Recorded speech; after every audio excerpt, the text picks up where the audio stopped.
ਬਾਰਨ ਬਲਿਹਾਰਨ ਲਖ ਬਰਿਆ ਨਾਮੋ ਹੋ ਨਾਮ ਸਾਹਿਬ ਕੋ ਪ੍ਰਾਣ ਅਧਰਿਆ ਬਲਿਹਾਰੀ ਗੁਰ ਆਪਣੇ ਦਿਓ ਹਾੜੀ ਸਦਵਾਰ ਜਿਨ ਮਾਨਸ ਤੇ ਦੇਵ ਦੇ ਕੀਏ ਕਰਤ ਨ ਲਾਗੀ ਵਾਰ ਜੇ ਸੌ ਚੰਦਾ ਯੁਗ ਵਹਿ ਸੂਰਜ ਚੜ੍ਹੈ ਹਜ਼ਾਰ ਏਤੇ ਚਾਨਣ ਹੁੰਦਿਆ ਗੁਰ ਬਿਨ ਘੋਰ ਅੰਧਾਰ ਗੁਰ ਬਿਨ ਘੋਰ ਅੰਧਾਰ ਗੁਰੂ ਬਿਨ ਸਮਝ ਨ ਆਵੈ ਗੁਰ ਬਿਨ ਸੁਰਤ ਨ ਸਿੱਧ ਗੁਰੂ ਬਿਨ ਮੁਕਤ ਨ ਪਾਵੈ ਗੁਰ ਕਰ ਸੱਚ ਵਿਚਾਰ ਗੁਰੂ ਕਰ ਰੇ ਮਨ ਮੇਰੇ ਗੁਰ ਕਰ ਸ਼ਬਦ ਸਪੁਨ ਅਘਨ ਕਟਹਿ ਸਭ ਤੇਰੇ ਗੁਰ ਨੈਣ ਬੈਣ ਗੁਰ ਗੁਰ ਕਰਹੁ ਗੁਰੂ ਸਤ ਕਵ ਨਲ ਕਹੈ ਜਿਨ ਗੁਰੂ ਨ ਦੇਖਿਓ ਨਹੁ ਕੀਓ ਤੇ ਅਕਿਆਥ ਸੰਸਾਰ ਮਹਿ ਗੁਰੂ ਗੁਰੂ ਗੁਰ ਕਰ ਮਨ ਮੋਰ ਗੁਰੂ ਬਿਨਾ ਮੈਂ ਨਾਹੀ ਹੋਰ ਗੁਰ ਕੀ ਟੇਕ ਰਹੋ ਦਿਨ ਰਾਤ ਜਾਗੀ ਕੋਏ ਨਾ ਮਿਟੈ ਦਾਤ ਗਿਆਨ ਧਿਆਨ ਕਿਛ ਕਰਮ ਨ ਜਾਣਾ ਸਾਰ ਨ ਜਾਣਾ ਤੇਰੀ ਸਭ ਤੇ ਵੱਡਾ ਸਤਿਗੁਰ ਨਾਨਕ ਜਿਨ ਕਲ ਰਾਖੀ ਮੇਰੀ। ਵਾਹਿਗੁਰੂ ਜੀ ਆਵੋ ਸੰਤ ਪਿਆਰਿਓ ਅਕਾਥ ਕੀ ਕਰਹਿ ਕਹਾਣੀ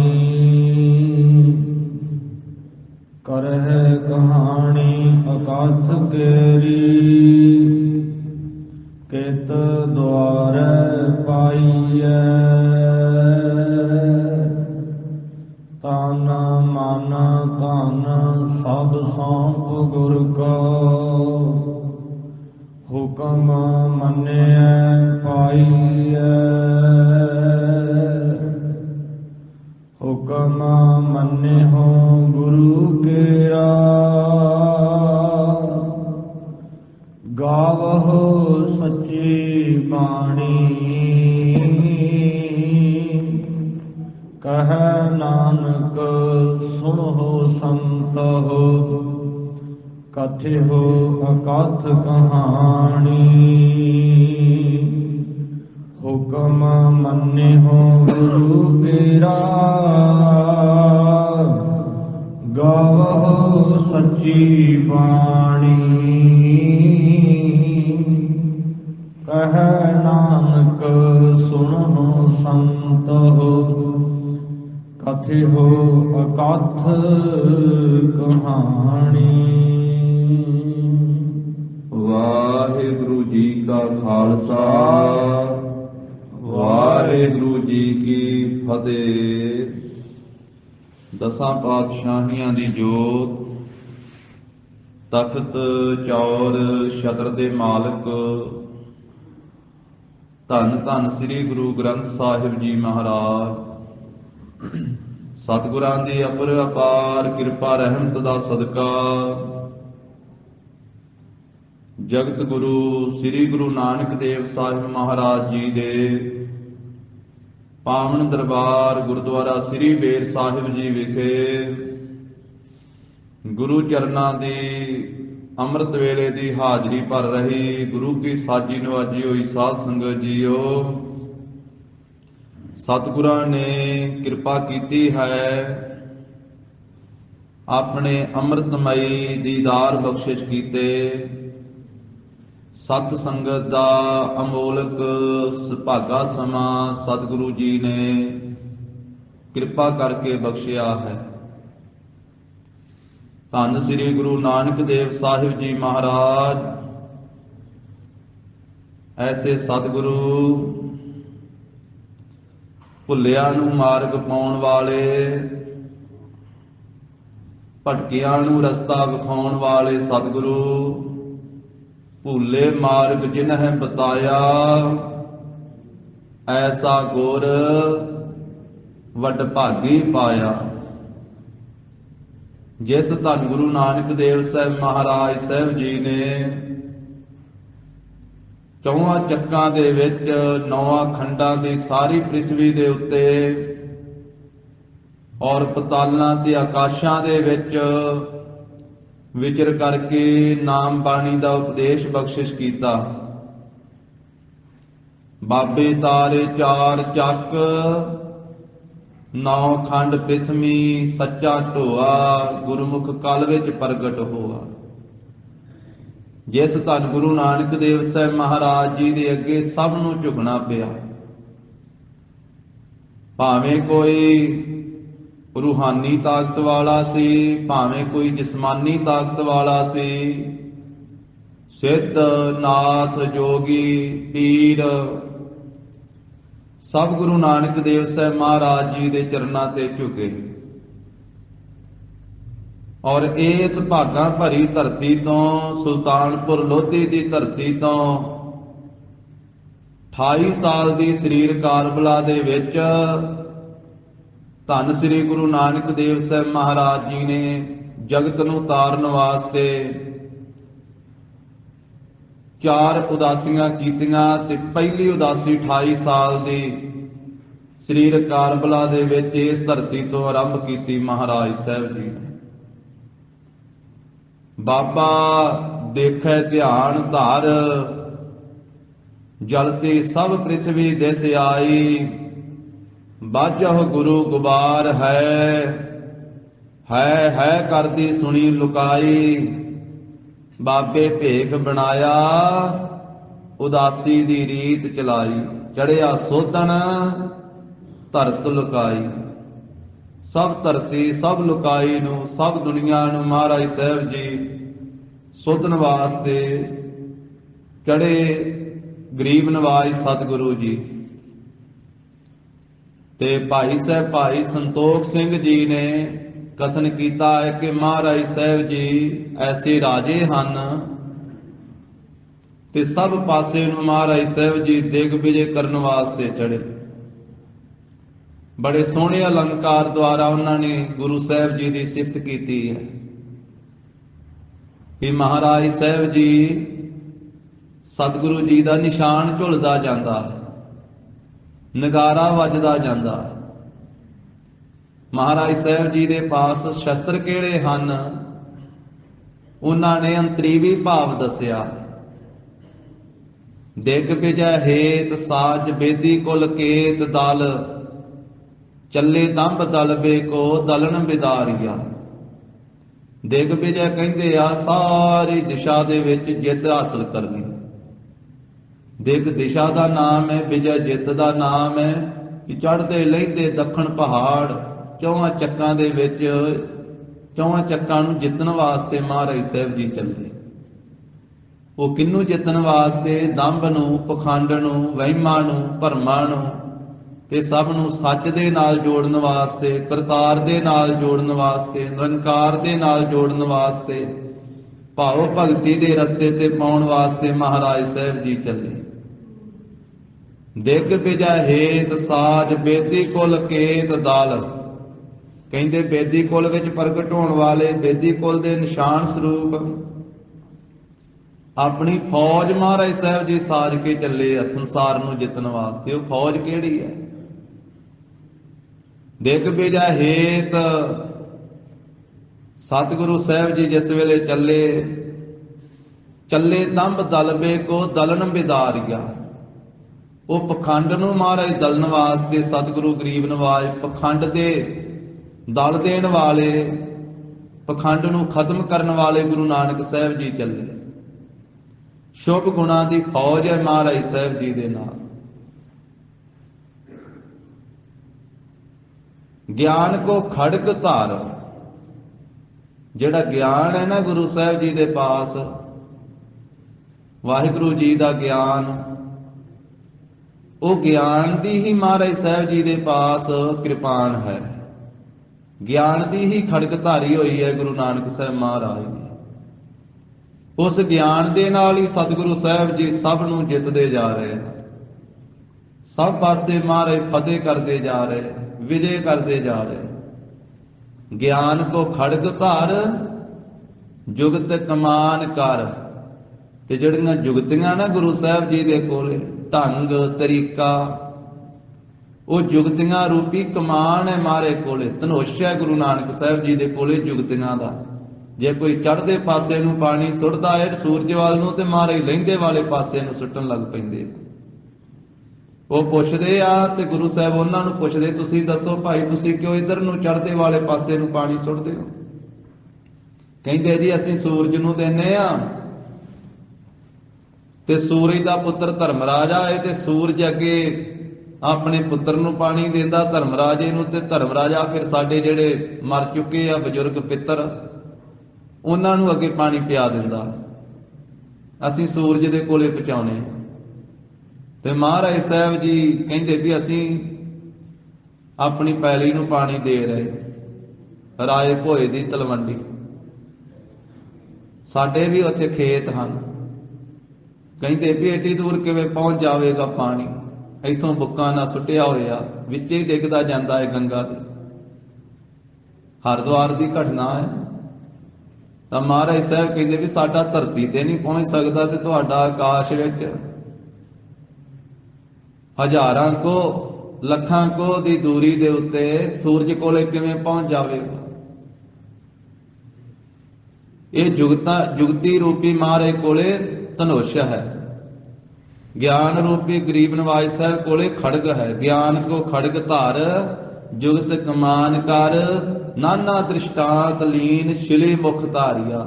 ਅਨੇਕ ਤਰ੍ਹਾਂ ਦੇ ਨਾਨਾ ਭਾਂਤ ਦੇ ਜਿਹੜੇ ਦ੍ਰਿਸ਼ਟਾਂਤ ਹਨ, ਦ੍ਰਿਸ਼ਟਾਂਤਾਂ ਦੇ ਨਾਲ ਗੁਰੂ ਸਾਹਿਬ ਜੀ ਸਮਝਾਉਂਦੇ ਆ। ਇਹ ਸ਼ਿਲੇ ਮੁਖੇ ਤਿੱਖੀ ਤਿੱਖੀ ਨੋਕ ਵਾਲੇ ਤੀਰ ਆ ਗੁਰੂ ਸਾਹਿਬ ਜੀ ਦੇ ਕੋਲੇ, ਤਿੱਖੇ ਤੀਰ, ਅਨੇਕਾਂ ਦ੍ਰਿਸ਼ਟਾਂਤ ਜਿਹੜੇ। ਔਰ ਮਹਾਰਾਜ ਸਾਹਿਬ ਸੱਚੇ ਪਾਤਸ਼ਾਹ ਜੀ ਦੇ ਅੱਗੇ ਅੱਗੇ ਨਗਾਰਾ ਵੱਜਦਾ ਜਾਂਦਾ। ਉਹ ਨਗਾਰਾ ਕਿਹੜਾ ਵੱਜਦਾ ਜਾਂਦਾ? ਉਹ ਜੋ ਕੀਰਤੀ ਹੈ ਨਾ ਗੁਰੂ ਸਾਹਿਬ ਜੀ ਦੀ ਕੀਰਤੀ, ਉਹ ਪਹਿਲਾਂ ਹੀ ਉਸ ਇਲਾਕੇ ਵਿੱਚ ਪਹੁੰਚ ਜਾਂਦੀ ਹੈ ਜਿੱਥੇ ਹਲੇ ਗੁਰੂ ਸਾਹਿਬ ਜੀ ਨੇ ਜਾਣਾ ਹੁੰਦਾ। ਇਹ ਜਾਣੋ ਕਿ ਨਗਾਰਾ ਵੱਜਦਾ ਜਾਂਦਾ। ਸਤਿਗੁਰੂ ਸਾਹਿਬ ਜੀ ਦੇ ਅੱਗੇ ਅੱਗੇ ਕੀਰਤ ਕਹਿਰਾਨੋ ਘਨ ਭਾਰੀਆ, ਕੀਰਤ ਨਿਸ਼ਾਨੋ ਕਰਹਾਨੋ ਘਨ ਭਾਰੀਆ। ਕੀਰਤੀ ਰੂਪੀ ਨਿਸ਼ਾਨ ਜਿਹੜਾ ਹੈ, ਧੌਂਸਾ ਹੈ, ਉਹ ਅੱਗੇ ਅੱਗੇ ਬੱਦਲ ਦੀ ਤਰ੍ਹਾਂ ਵੱਜਦਾ ਜਾਂਦਾ ਹੈ। ਤੇ ਜਿੱਥੇ ਕੋਈ ਆਕੀ ਇਲਾਕਾ ਹੋਵੇ, ਜਿਵੇਂ ਕਿਸੇ ਰਾਜੇ ਨੇ ਆਕੀ ਇਲਾਕੇ ਨੂੰ ਜਿੱਤਣਾ ਹੋਵੇ, ਪਹਿਲੋਂ ਤੀਰਾਂ ਦੇ ਨਾਲ ਯੁੱਧ ਹੁੰਦਾ ਹੈ, ਕਿਰਪਾਨਾਂ ਢਾਲਾਂ ਦੇ ਨਾਲ ਯੁੱਧ ਹੁੰਦਾ ਹੈ। ਜਦੋਂ ਜ਼ਿਆਦਾ ਹੀ ਕੋਈ ਕਿਲਾ ਆਕੀ ਹੋਵੇ ਤੇ ਫਿਰ ਤੋਪ ਵੀ ਚਲਾਈ ਜਾਂਦੀ ਹੈ। ਤੇ ਭਾਈ ਸੰਤੋਖ ਸਿੰਘ ਜੀ ਕਹਿੰਦੇ ਕਿ ਸਤਿਗੁਰੂ ਨਾਨਕ ਦੇਵ ਸਾਹਿਬ ਜੀ ਮਹਾਰਾਜ ਤੋਪ ਵੀ ਚਲਾ ਦਿੰਦੇ। ਉਹ ਤੋਪ ਹੈ ਜਹਾਂ ਦਿੱਡ ਕੋਟ ਤਹਾਂ ਕਰਾਮਾਤ ਤੋਪ। ਜਿੱਥੇ ਕੋਈ ਪੱਕਾ ਕਿਲਾ ਹੈ ਨਾ, ਵਾਲੀ ਕੰਧਾਰੀ ਵਰਗਾ ਆਕੀ ਹੋਇਆ ਕਿਲਾ, ਜਾਂ ਸਿੱਧਾ ਨਾਥਾਂ ਵਰਗੇ ਆਕੀ ਕਿਲੇ ਜਿਹੜੇ ਨਹੀਂ ਬਚਨ ਮੰਨਦੇ, ਉੱਥੇ ਫਿਰ ਕਰਾਮਾਤ ਰੂਪੀ ਤੋਪ ਵੀ ਚਲਾ ਦਿੰਦੇ ਆ ਗੁਰੂ ਨਾਨਕ ਸਾਹਿਬ ਮਹਾਰਾਜ। ਜਹਾਂ ਦਿੱਡ ਕੋਟ ਤਹਾਂ ਕਰਾਮਾਤ ਤੋਪ ਸੰਗ, ਢਾਹੇ ਕੈ ਮੈਦਾਨ ਕੀਨ ਮਿਲੇ ਆਰ ਹਾਰੀਆ। ਤੋ ਐਸੇ ਗਰੀਬ ਨਵਾਜ ਧੰਨ ਗੁਰੂ ਨਾਨਕ ਦੇਵ ਸਾਹਿਬ ਸੱਚੇ ਪਾਤਸ਼ਾਹ, ਜਿਨ੍ਹਾਂ ਨੇ ਚੌਹਾਂ ਚੱਕਾਂ ਨੂੰ ਉਪਦੇਸ਼ ਦੇ ਕੇ ਨਾਮ ਜਪੋ, ਧਰਮ ਦੀ ਕਿਰਤ ਕਰੋ, ਵੰਡ ਕੇ ਛਕੋ, ਸਿੱਧੇ ਪੱਧਰੇ ਰਾਹ ਦੇ ਉੱਤੇ ਚਲਾਉਣਾ ਕੀਤਾ ਸੰਸਾਰ ਨੂੰ। ਗੜ ਬਗਦਾਦ ਨਿਵਾਏ ਕੈ ਮੱਕਾ ਮਦੀਨਾ ਸਭ ਨਿਵਾਇਆ, ਸਿੱਧ 84 ਮੰਡਲੀ ਖੱਟ ਦਰਸ਼ਨ ਪਾਖੰਡ ਜਣਾਇਆ। ਭਾਈ ਗੁਰਦਾਸ ਸਾਹਿਬ ਜੀ ਕਹਿੰਦੇ, ਪਾਤਾਲਾਂ ਆਕਾਸ਼ ਲਖ ਜਿੱਤੀ, ਧਰਤੀ ਜਗਤ ਸਬਾਇਆ, ਜਿੱਤੀ ਨਵਖੰਡ ਮੇਦਨੀ, ਸਤਨਾਮ ਦਾ ਚੱਕਰ ਫਿਰਾਇਆ, ਦੇਵ ਦਾਨੋ ਰਾਖਸ਼ ਦੈਂਤ ਸਭ ਚਿੱਤ ਗੁਪਤ ਸਭ ਚਰਨੀ ਲਾਇਆ, ਇੰਦਰਾਸਣ ਅਪਸ਼ਰਾ ਰਾਗ ਰਾਗੁਣੀ ਮੰਗਲ ਗਾਇਆ, ਭਇਆ ਆਨੰਦ ਜਗਤ ਵਿੱਚ ਕਲ ਧਾਰਨ ਗੁਰ ਨਾਨਕ ਆਇਆ, ਹਿੰਦੂ ਮੁਸਲਮਾਨ ਨਿਵਾਇਆ। ਧੰਨ ਗੁਰੂ ਨਾਨਕ ਸਾਹਿਬ ਮਹਾਰਾਜ ਜੀ ਦੇ ਚਰਨਾਂ ਵਿੱਚ ਆਪਾਂ ਬੈਠੇ ਹਾਂ। ਸਤਿਗੁਰੂ ਜੀ ਦੇ ਪਾਵਨ ਦਰਬਾਰ ਅੰਦਰ ਲੜੀਵਾਰ ਰੂਪ ਦੇ ਵਿੱਚ ਰਾਮ ਕਲੀ ਰਾਗ ਦੇ ਅੰਦਰ ਗੁਰੂ ਕੀ ਬਾਣੀ ਦੀ ਕਥਾ ਦਾ ਪ੍ਰਵਾਹ ਚੱਲ ਰਿਹਾ ਹੈ। ਸਾਧ ਸੰਗਤ ਜੀ, ਧੰਨ ਗੁਰੂ ਅਮਰਦਾਸ ਸਾਹਿਬ ਜੀ ਮਹਾਰਾਜ ਆਨੰਦ ਸਾਹਿਬ ਜੀ ਦੀ ਬਾਣੀ ਦੁਆਰਾ ਅੱਜ ਦਾ ਜੋ ਪਵਿੱਤਰ ਉਪਦੇਸ਼ ਮਹਾਰਾਜ ਬਖਸ਼ਿਸ਼ ਕਰ ਰਹੇ ਹਨ, ਨਾਵੀਂ ਪੌੜੀ ਦੁਆਰਾ ਸਤਿਗੁਰੂ ਜੀ ਕਿਰਪਾ ਕਰ ਰਹੇ ਹਨ ਕਿ ਵਾਹਿਗੁਰੂ ਪਰਮੇਸ਼ਰ ਦੀ ਪ੍ਰਾਪਤੀ ਕਿਵੇਂ ਹੋਵੇ, ਉਸ ਵਾਹਿਗੁਰੂ ਜੀ ਦੀ ਪ੍ਰਾਪਤੀ ਦਾ ਸਾਧਨ ਕੀ ਹੈ। ਤੇ ਸਤਿਗੁਰੂ ਜੀ ਬਖਸ਼ਿਸ਼ ਕਰਦੇ ਹਨ, ਭਾਵਨਾ ਸਹਿਤ ਸਰਵਣ ਕਰੀਏ ਜੀ। ਆਵੋ ਸੰਤ ਪਿਆਰਿਓ। ਤੀਜੇ ਪਾਤਸ਼ਾਹ ਧੰਨ ਗੁਰੂ ਅਮਰਦਾਸ ਸਾਹਿਬ ਜੀ ਮਹਾਰਾਜ ਫਰਮਾਉਂਦੇ ਹਨ, ਆਵਾਜ਼ ਦਿੰਦੇ ਆ, ਆਵੋ, ਆਓ ਭਾਈ ਸੰਤ ਪਿਆਰਿਓ। ਸੰਤ ਜਨੋ, ਸਤ ਨਾਲ ਜੁੜਨ ਵਾਲਿਓ, ਸਤ ਦੇ ਪੰਧੀਓ, ਸਾਰਿਆਂ ਨੂੰ ਮਹਾਰਾਜ ਸੰਤ ਪਿਆਰਿਓ ਕਹਿ ਕੇ ਆਵਾਜ਼ ਦਿੰਦੇ ਆ ਗੁਰੂ ਅਮਰਦਾਸ ਸਾਹਿਬ। ਜਿੰਨੇ ਗੁਰੂ ਕੇ ਸਿੱਖ ਹਨ ਮਾਈ ਭਾਈ, ਸਭ ਨੂੰ ਮਹਾਰਾਜ ਕਹਿੰਦੇ ਵੀ ਆਓ ਸਤ ਸੰਗੀ ਜਨੋ, ਤੁਸੀਂ ਸੰਤ ਪਿਆਰੇ ਹੋ। ਇਹ ਪਿਆਰਿਓ ਸੰਤ ਜਨੋ, ਆਓ ਸਤ ਸੰਗਤ ਵਿੱਚ ਰਲ ਮਿਲ ਕੇ ਬੈਠੀਏ।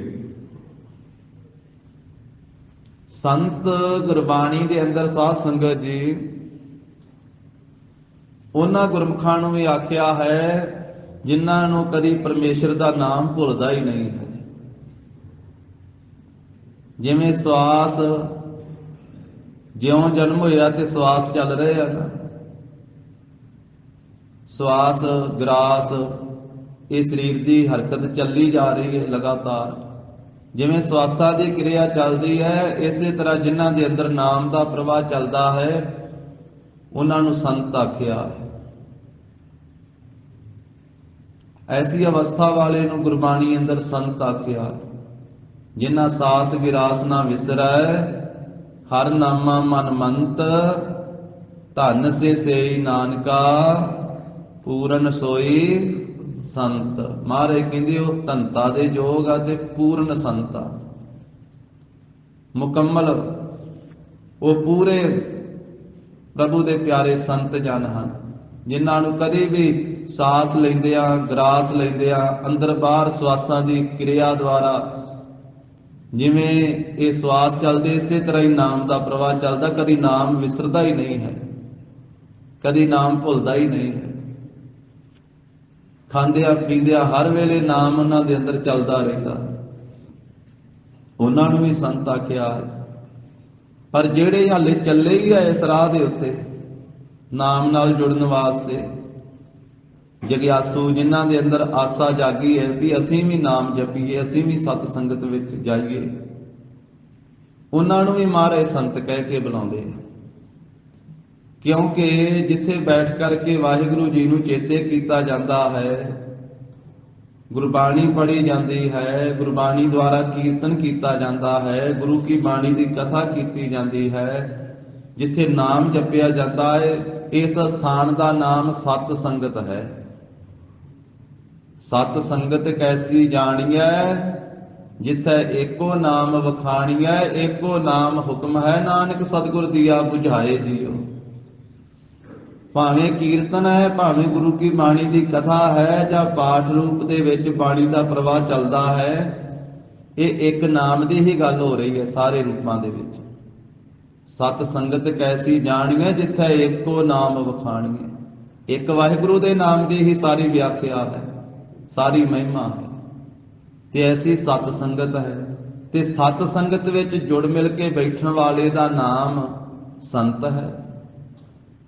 ਕਿਉਂਕਿ ਸੰਤ ਮੰਜ਼ਲ ਹੈ, ਤੇ ਜਿਹੜਾ ਤੁਰਿਆ ਹੋਇਆ ਉਹ ਸੰਤ ਬਣਨ ਵਾਸਤੇ ਹੀ ਤੁਰਿਆ ਹੋਇਆ।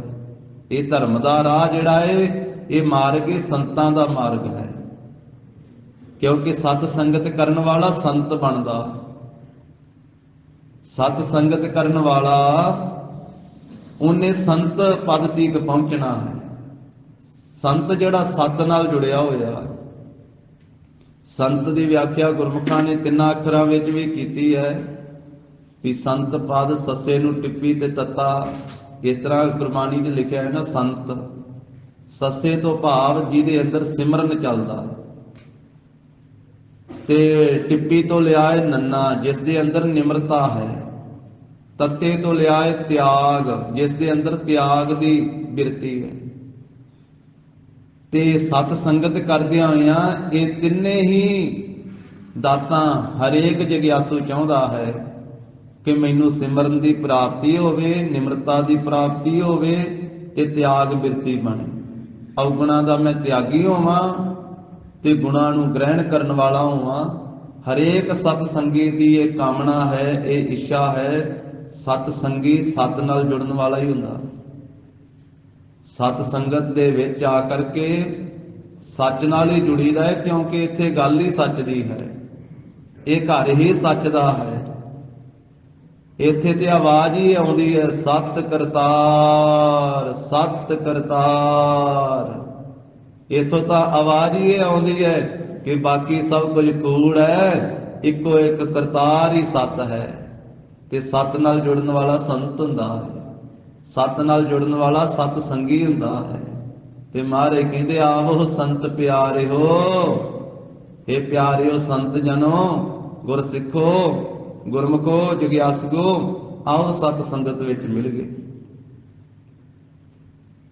ਕਿਉਂਕਿ ये संता का मार्ग है। संत का मार्ग धर्म की पौड़ी को वट भागी पाए।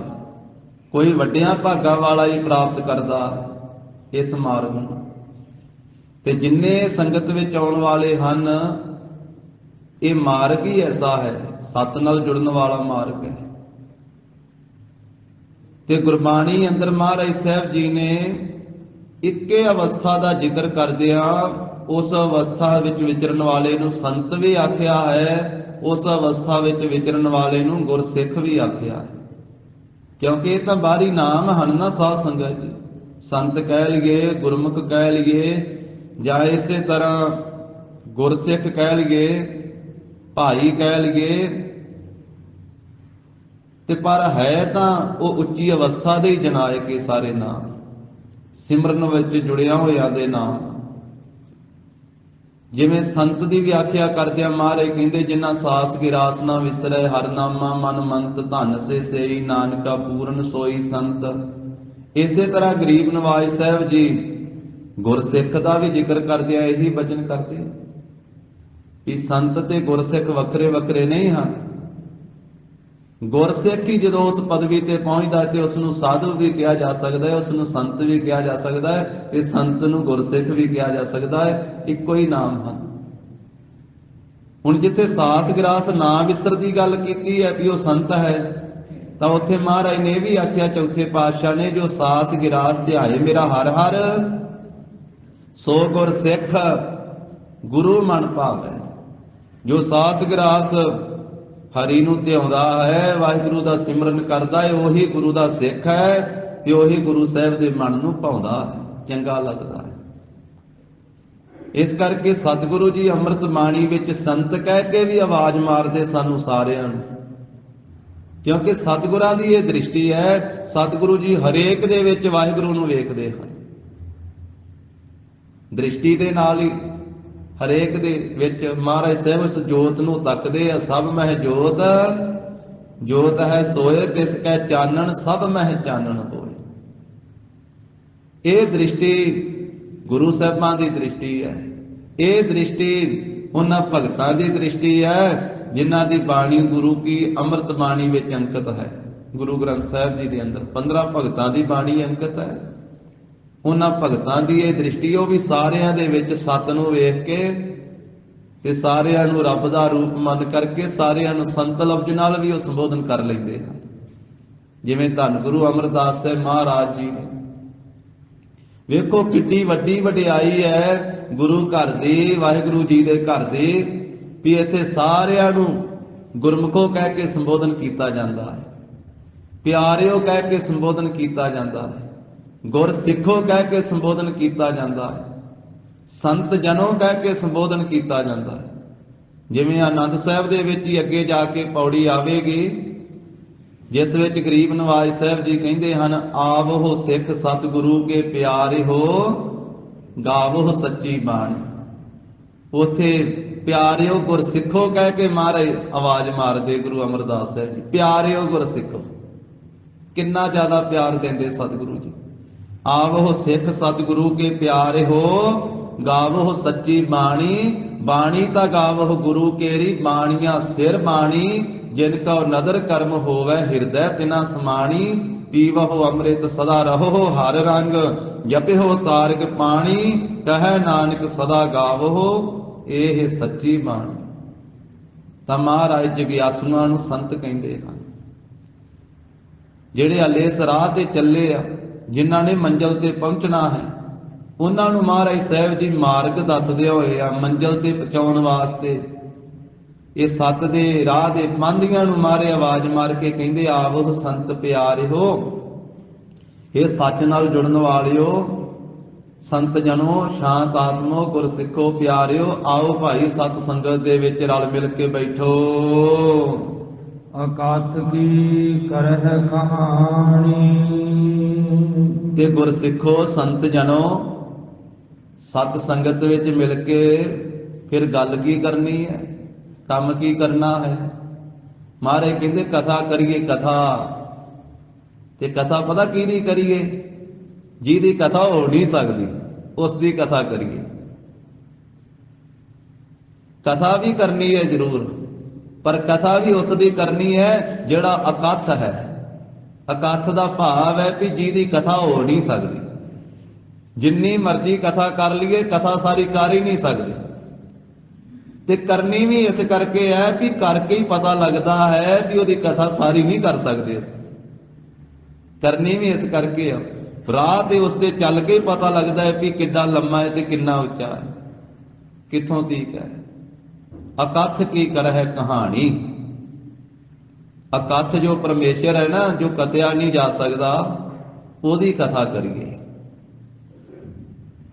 ਵੇਖੋ ਕੋਈ ਸ਼ਬਦ ਗੁਰਬਾਣੀ ਦਾ ਲੈ ਲਈਏ ਸਾਧ ਸੰਗਤ ਜੀ, ਹਰੇਕ ਸ਼ਬਦ ਵਿੱਚ ਵਾਹਿਗੁਰੂ ਜੀ ਦਾ ਜਸ ਕੀਤਾ ਹੈ, ਮਹਿਮਾ ਕੀਤੀ, ਵਡਿਆਈ ਕੀਤੀ ਹੈ, ਪ੍ਰਭੂ ਜੀ ਦੇ ਗੁਣ ਬਿਆਨ ਕੀਤੇ ਆ, ਤੇ ਅਖੀਰ ਤੇ ਇਹੀ ਆਖਿਆ ਹੈ ਵੀ ਪਰਮੇਸ਼ਰ ਦੀਆਂ ਵਡਿਆਈਆਂ ਦਾ ਅੰਤ ਨਹੀਂ ਆ ਸਕਦਾ। ਆਸਾ ਕੀ ਵਾਰ ਦਾ ਕੀਰਤਨ ਹੋਇਆ ਤੇ ਅਖੀਰਲੀ ਪੌੜੀ ਦੇ ਵਿੱਚ ਜਾ ਕਰਕੇ ਮਹਾਰਾਜ ਨੇ ਇਹ ਬਚਨ ਕਹਿ, ਧੰਨ ਗੁਰੂ ਨਾਨਕ ਸਾਹਿਬ ਜੀ ਨੇ ਪਰਮੇਸ਼ਰ ਦੇ ਗੁਣ ਬਿਆਨ ਕਰਦਿਆਂ ਮਹਿਮਾ ਕਥਨ ਕਰਦਿਆਂ ਤੇ ਅਖੀਰਲੀ ਪੌੜੀ 'ਚ ਜਾ ਕੇ ਆਖਿਆ, ਵੱਡੇ ਕੀਆਂ ਵਡਿਆਈਆਂ ਕਿਛ ਕਹਿਣ ਨਾ ਜਾਏ। ਵੀ ਉਹ ਵੱਡਾ ਏਡਾ ਵੱਡਾ ਹੈ, ਉਹਦੀਆਂ ਵਡਿਆਈਆਂ ਕਹਿਣ ਨਾਲ ਕਈਆਂ ਨਹੀਂ ਜਾ ਸਕਦੀਆਂ। ਤੇ ਕਹਿਣੀਆਂ ਵੀ ਇਸ ਕਰਕੇ ਉਹਦੀਆਂ ਵਡਿਆਈਆਂ ਵੀ ਉਹਦੀਆਂ ਵਡਿਆਈਆਂ ਹੈ ਹੀ ਬੜੀਆਂ ਵੱਡੀਆਂ। ਵੱਡੇ ਕੀਆਂ ਵਡਿਆਈਆਂ ਕਿਛ ਕਹਿਣ ਨਾ ਜਾਏ, ਸੋ ਕਰਤਾ ਕਾਦਰ ਕਰੀਮ ਦੇ ਜੀਆਂ ਰਿਜ਼ਕ ਸੰਭਾਹੇ। ਜੋ ਸਾਰਿਆਂ ਜੀਆਂ ਨੂੰ ਰਿਜ਼ਕ ਦੇਣ ਵਾਲਾ। ਸਾਈ ਕਾਰ ਕਮਾਵਣੀ ਧੁਰ ਛੋਡੀ ਤਿਨੈ ਪਾਏ, ਨਾਨਕੇ ਕੀ ਬਾਹਰੀ ਹੋਰ ਦੂਜੀ ਨਾਹੀ ਜਾਏ, ਸੋ ਕਰੀ ਜੇ ਤਿਸੈ ਰਜਾਏ। ਐਸਾ ਉਹ ਵਾਹਿਗੁਰੂ ਵੱਡਾ ਹੈ, ਐਸਾ ਉਹ ਅਕਥ ਹੈ। ਹਰੇਕ ਸ਼ਬਦ ਦੇ ਵਿੱਚ ਮਹਾਰਾਜ ਸਾਹਿਬ ਜੀ ਨੇ ਆਖਿਆ ਵੀ ਵਾਹਿਗੁਰੂ ਜੀ ਦੇ ਗੁਣਾਂ ਦਾ ਅੰਤ ਨਹੀਂ ਹੈ। ਉਸ ਦੇ ਗੁਣ ਗਾਓ ਜਿਸ ਦੇ ਗੁਣ ਸਾਰੇ ਬਿਆਨ ਹੀ ਨਹੀਂ ਕੀਤੇ ਜਾ ਸਕਦੇ। ਊਚ ਅਪਾਰ ਬੇਅੰਤ ਸੁਆਮੀ, ਕੌਣ ਜਾਣੈ ਗੁਣ ਤੇਰੇ, कौन है जिहड़ा वाहिगुरु तेरे गुणां नूं जान सके? सारे गुणां नूं कोई भी नहीं जान सकता। फिर महाराज कहते भी ਜਿਹੜੇ ਗਾਉਣਗੇ ਜਿਹੜੇ ਸੁਣਨਗੇ ਉਹਨਾਂ ਦਾ ਉਧਾਰ ਜ਼ਰੂਰ ਹੋ ਜਾਵੇਗਾ। ਸਾਰੇ ਤਾਂ ਨਹੀਂ ਬਿਆਨ ਕੀਤੇ ਜਾ ਸਕਦੇ, ਪਰ ਗੁਣ ਗਾਉਣ ਵਾਲਿਆਂ ਦਾ ਉਧਾਰ ਹੋ ਜਾਂਦਾ ਹੈ। ਗਾਵਤੇ ਉਧ ਰਹਿ ਸੁਣਤੇ ਉਧ ਰਹਿ, ਗਾਉਣ ਵਾਲੇ ਵੀ ਉਧਰ ਜਾਂਦੇ, ਸੁਣਨ ਵਾਲੇ ਵੀ ਉਧਰ ਜਾਂਦੇ। ਬਿਨਸਾ ਹੈ ਪਾਪ ਕਨੇਰੇ, ਕਨੇਰੇ ਪਾਪ ਬਿਨਸ ਜਾਂਦੇ, ਖਤਮ ਹੋ ਜਾਂਦੇ ਵਾਹਿਗੁਰੂ ਜੀ ਦੇ ਗੁਣ ਗਾਉਣ ਨਾਲ। ਤੇ ਉਹ ਪਰਮੇਸ਼ਰ ਹੈ ਅਕਥ, ਉਸ ਮਗਰ ਰੂਪ ਦੇ ਵਿੱਚ ਸਾਰਾ ਕਥਿਆ ਨਹੀਂ ਜਾਂਦਾ, ਉਸ ਦਾ ਅੰਤ ਨਹੀਂ ਆ ਸਕਦਾ। ਅੰਤ ਨਾ ਸਿਫਤੀ ਕਹਿਣ ਨਾ ਅੰਤ, ਅੰਤ ਨਾ ਕਰਣ ਦੇਣ ਨਾ ਅੰਤ, ਅੰਤ ਨਾ ਵੇਖਣ ਸੁਣਨ ਨਾ ਅੰਤ, ਅੰਤ ਨਾ ਜਾਪੈ ਕਿਆ ਮਨ ਮੰਤ, ਅੰਤ ਨਾ ਜਾਪੈ ਕੀਤਾ ਆਕਾਰ। ਮਹਾਰਾਜ ਕਹਿੰਦੇ ਉਸ ਵਾਹਿਗੁਰੂ ਦਾ ਅੰਤ ਤੇ ਕੀ ਆਉਣਾ? ਉਹਨੇ ਜੋ ਆਕਾਰ ਪੈਦਾ ਕੀਤਾ ਇਹਦਾ ਹੀ ਅੰਤ ਨਹੀਂ ਆਉਣਾ। ਜਿੰਨੇ ਆਕਾਰ ਧਾਰੀ ਸਰੀਰ ਧਾਰੀ ਉਹਨੇ ਪੈਦਾ ਕੀਤੇ ਹੈ ਨਾ, ਆ 5 ਤੱਤ ਤੇ ਬਾਕੀ ਜਿੰਨੇ 84 ਲੱਖ ਜੂਨਾ, ਉਹ ਕਰਤੇ ਦੀ ਤਾਂ ਕਿਰਤ ਦਾ ਅੰਤ ਨਹੀਂ ਹੈ, ਤੇ ਕਰਤੇ ਦਾ ਅੰਤ ਕਿਸ ਤਰ੍ਹਾਂ ਆ ਜਾਵੇਗਾ? ਕਰਤੇ ਦੀ ਤਾਂ ਰਚਨਾ ਦਾ ਅੰਤ ਨਹੀਂ ਹੈ, ਤੇ ਕਰਤੇ ਦਾ ਅੰਤ ਕਿਸ ਤਰ੍ਹਾਂ ਆ ਜਾਵੇਗਾ? ਉਸਤੀ ਕੀਤੀ ਜਾ ਸਕਦੀ ਹੈ, ਅੰਤ ਨਹੀਂ ਪਾਇਆ ਜਾ ਸਕਦਾ। ਕਥਾ ਕੀਤੀ ਜਾ ਸਕਦੀ ਹੈ, ਪਰ ਸਮਗਰ ਰੂਪ ਵਿੱਚ ਸਾਰਾ ਨਹੀਂ ਕਥਿਆ ਜਾ ਸਕਦਾ। ਉਸਤਤ ਕਰਹਿ ਅਨੇਕ ਜਨ, ਅੰਤ ਨਾ ਪਾਰਾਵਾਰ, ਨਾਨਕ ਰਚਨਾ ਪ੍ਰਭ ਰਚੀ, ਬਹੁ ਵਿਦ ਅਨੇਕ ਪ੍ਰਕਾਰ। ਬਹੁਤ ਵਿਧੀਆਂ ਦੀ ਤੇ ਅਨੇਕ ਪ੍ਰਕਾਰ ਦੀ ਉਹਨੇ ਰਚਨਾ ਰਚੀ, ਰਚਨਾ ਦਾ ਹੀ ਅੰਤ ਨਹੀਂ ਹੈ। ਕਿਤੇ ਮਹਾਰਾਜ ਗੁਰਬਾਣੀ ਚ ਕਹਿੰਦੇ ਰਚਨਾ ਦਾ ਅੰਤ ਨਹੀਂ ਹੈ, ਤੇ ਰਚਨਾ ਦਾ ਅੰਤ ਕਿਵੇਂ ਪਾਵਾਂਗੇ? ਕਿਤੇ ਮਹਾਰਾਜ ਕਹਿੰਦੇ ਆ ਵੀ ਉਹਦੇ ਦਿੱਤੇ ਹੋਏ ਦਾਨ ਦਾ ਅੰਤ ਨਹੀਂ ਹੈ, ਦਾਤਾਂ ਦਾ ਹੀ ਅੰਤ ਨਹੀਂ ਹੈ, ਤੇ ਦਾਤੇ ਦਾ ਅੰਤ ਕਿਸ ਤਰ੍ਹਾਂ ਪਾਇਆ ਜਾਵੇਗਾ? ਦਾਤਾ ਕਿੱਡਾ ਵੱਡਾ, ਜਿਹਦੀਆਂ ਦਾਤਾਂ ਹੀ ਏਡੀਆਂ ਵੱਡੀਆਂ। ਤੇਰੇ ਦਾਨੇ ਕੀਮਤ ਨਾ ਪਵੈ, ਤਿਸ ਦਾਤੇ ਕਵਣ ਸੁਮਾਰ। ਦਾਤਿਆ ਤੇਰਾ ਅੰਤ ਕਿਸ ਤਰ੍ਹਾਂ ਕੋਈ ਪਾ ਸਕਦਾ? ਤੇਰੇ ਤੇ ਦਾਨ ਦਾ ਅੰਤ ਨਹੀਂ, ਤੇਰੀਆਂ ਦਾਤਾਂ ਦਾ ਅੰਤ ਨਹੀਂ। ਇਸ ਕਰਕੇ ਅੰਤ ਨਾ ਜਾਪੈ ਕੀਤਾ ਆਕਾਰ, ਅੰਤ ਨਾ ਜਾਪੈ ਪਾਰਾਵਾਰ, ਅੰਤ ਕਾਰਨ ਕੀਤੇ ਬਿਲ ਲਾਹੇ, ਤਾਂ ਕਿ ਅੰਤ ਨਾ ਪਾਏ ਜਾਏ। ਇਹੋ ਅੰਤ ਨਾ ਜਾਣੈ ਕੋਏ, ਬਹੁਤਾ ਕਹੀਐ ਬਹੁਤਾ ਹੋਏ, ਵੱਡਾ ਸਾਹਿਬ ਉੱਚਾ ਥਾਓ, ਉੱਚੇ ਉੱਪਰ ਉੱਚਾ ਨਾਓ।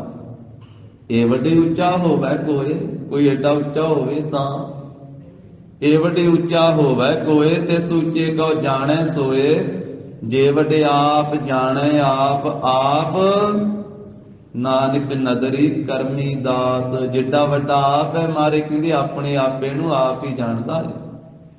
ਜਿਸ ਉੱਤੇ ਬਖਸ਼ਿਸ਼ ਕਰਦੇ ਉਹਨੂੰ ਦਾਤ ਮਿਲਦੀ ਹੈ, ਉਹ ਨਾਮ ਨਾਲ ਜੁੜ ਜਾਂਦਾ ਹੈ, ਉਹ ਵਾਹਿਗੁਰੂ ਜੀ ਦੀਆਂ ਸਿਫਤਾਂ ਕਰਦਾ ਹੈ, ਗੁਣ ਗਾਉਂਦਾ ਹੈ, ਪਰ ਅੰਤ ਪਾਉਣ ਵਾਲੇ ਪਾਸੇ ਨਹੀਂ ਚੱਲਦਾ। ਉਹਨੂੰ ਸਮਝ ਆ ਜਾਂਦੀ ਹੈ ਕਿ ਉਹਦਾ ਜਸ ਗਾਈਏ, ਉਹਦੀ ਕੀਰਤੀ ਕਰੀਏ, ਮਹਿਮਾ ਕਰੀਏ, ਪਰ ਅੰਤ ਨਹੀਂ ਹੈ। ਨਾ ਬੋਲ ਕਰਕੇ ਅੰਤ ਹੋ ਸਕਦਾ ਹੈ, ਨਾ ਲਿਖ ਕਰਕੇ ਅੰਤ ਹੋ ਸਕਦਾ। ਭਗਤ ਕਬੀਰ ਸਾਹਿਬ ਜੀ ਨੇ ਆਖਿਆ ਵੀ ਜੇ ਕਰਤੇ ਪੁਰਖ ਦਾ ਜਸ ਲਿਖਣ ਲੱਗ ਪਈਏ ਨਾ, ਤੇ ਕਾਗਜ਼ ਬਣਾ ਲਈਏ ਇੰਨਾ ਜ਼ਿਆਦਾ, ਸਾਰੀ ਧਰਤੀ ਦਾ ਹੀ ਕਾਗਜ਼ ਬਣਾ ਲਈਏ।